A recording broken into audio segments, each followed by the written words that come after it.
Hey hi every one, பூமா Galaxy ப்ரோவை unbox பண்ணி இதோட ஸ்பெக்கை டீட்டெயிலாக பார்ப்போம். நீங்கள் எனக்கு நிறையா பேர் மெசேஜ் பண்ணி பூமா கேலக்ஸி ப்ரோவை ரிவ்யூ பண்ண சொல்லி கேட்டுக்கிட்டே இருந்தீங்க.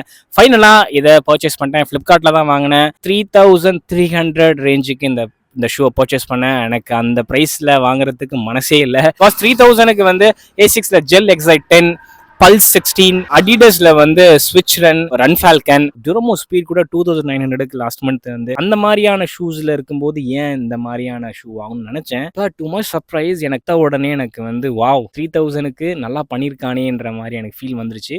பட் இதோட ஆக்சுவல் ரேட்டில் ப்ரைஸ் ஐ திங்க் 7000. அதுக்கெல்லாம் சத்தியமாக ஒர்த்தே இல்லை. எந்த ஷூவுமே சொல்கிறேன். ரெண்டு விஷயம் ரொம்ப பிடிச்சது எடுத்த உடனே என்னன்னா, இதோட அவுட் சோல் நல்லா பயங்கர திக்கான ஒரு அவுட் சோல், நல்லா ட்ராக்ஷன் இருக்கும் கண்டிப்பாக. அண்ட் தென் இதோட டியூரபிலிட்டி ஹை இருக்கும். ஃபர்ஸ்ட் நான் இதை தான் பட்ஜெட் ஃப்ரெண்ட்லி ஷூல பார்க்குறதே.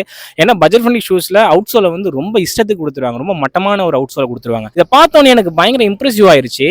ஃபர்ஸ்ட் ஒரு சர்ப்ரைசிங் ஃபேக்டர், ப்ரோ ஃபோம் எனக்கு பிடிக்காத ஒரு ஃபோமா இருந்தது. பட் இதில் கொஞ்சம் சாஃப்டாக கொடுத்துருக்காங்க. அண்ட் இதோட திக்னஸ் எனக்கு வந்து ரொம்ப ஒரு ஆச்சரியத்தை கூட்டுச்சு. ஏன்னா பட்ஜெட் ஃப்ரெண்டில் நல்லா கொடுத்துருக்கானே அப்படின்ற மாதிரி. இதில் எனக்கு நான் ட்ரை பண்ணும்போது எனக்கு இருந்த ஒரே ஒரு அப்படின்ற மாதிரி இருந்தது வந்து அப்பர் மட்டும்தான். பிகாஸ் அப்பர் வந்து எனக்கு ரொம்ப ஒரு லோ குவாலிட்டி அப்பர் மாதிரி ஃபீல் ஆகுது. அண்ட் தென் 4 ஃபுட்ல வந்து ஆஸ் யூஷுவல் பட்ஜெட் ஃப்ரெண்ட்லியில் எப்பயுமே உங்களுக்கு வந்து 4 ஃபுட்ல ஸ்பேஸ் இருக்கவே இருக்காது. ஸ்னக் ஃபிட்டாக தான் கொடுத்துருப்பாங்க, நேரோவாக தான் கொடுத்துருப்பாங்க.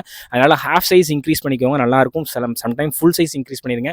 நான் டெஸ்ட் பண்ணுறதுனால என்னோட யூஷுவல் சைஸ்க்கே போயிட்டேன். என்னோட யூஷுவல் சைஸுக்கு வாங்கினா யூஷுவல் சைஸாக இருக்கா இல்லையான்னு டெஸ்ட் பண்ணுறதுக்காக தான் ஐ வென்ட் ஃபார் UK 8. எனக்கு கொஞ்சம் ஸ்னக் ஃபிட்டாக தான் இருக்குது. ரன் பண்ணும்போது தான் தெரியும் இது வந்து ரப்பிங் சென்சேஷன் கொடுக்குதா இல்லையா, அந்த பிளிஸ்டர்ஸ் கொடுக்குதா இல்லையான்ட்டு. மற்றபடி I'm really impressed. I'm going to test this.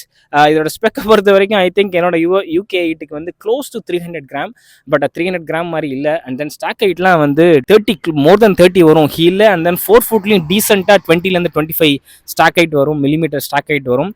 And இதில் யூஸ் பண்ணியிருக்க அந்த ப்ரோ ஃபோம் நான் சொன்ன மாதிரியே மற்ற பிராண்டை விட ஒரு A6க்கு ஈக்குவலாக அவங்க வச்சிருக்க ஆம்பிளி ஃபோம் எனக்கு ரொம்ப ரொம்ப பிடிச்ச ஒரு பட்ஜெட் ஃப்ரெண்ட்லி ஃபோம். அந்த ஃபோமுக்கு ஈக்குவலான ஒரு ஃபோம் தான் ப்ரோ ஃபோம் இவங்க வச்சிருக்கிறது. அந்த அவுட் சோலை பொறுத்தவரை ரொம்ப திக்கான அவுட் சோல். குடோஸ் டு பூமா. நான் டெஸ்ட் பண்ணிட்டு இது எப்படி இருக்குன்றதை இந்த கம்மிங் வீக்ல நான் சொல்றேன். அண்ட் தென் இயர் எண்ட்ல பட்ஜெட் ஃப்ரெண்ட்லி ஷூ லிஸ்ட்டையும் நான் அனௌன்ஸ் பண்றேன். அதை பாருங்க, எதெல்லாம் ஒர்த்தா இருக்கோ அதை நீங்க வாங்கி பர்ச்சேஸ் பண்ணி ஹாப்பியா ரன் பண்ணுங்க. Be safe, love you all, happy running, peace. Hey hi everyone, Puma Galaxy ப்ரோவை தான் இன்னைக்கு நம்ம டெஸ்ட் பண்ண போறோம். ரொம்ப மோஸ்ட் ஆஸ்ட் ஷூனே சொல்லலாம். நிறையா பேர் எனக்கு டெஸ்ட் பண்ண சொல்லி கேட்டுகிட்டே இருந்தீங்க. என்னோட அன்பாக்சிங் வீடியோ போடுறேன். இன்றைக்கி இதை தான் டெஸ்ட் பண்ண போகிறோம். எப்படி இருக்குதுன்ட்டு after the testing I give you a detail review. வாங்கலாமா வேணாமா, யாருக்கு செட் ஆகும் அப்படின்றத டீட்டெயிலாக பார்ப்போம். Running piece.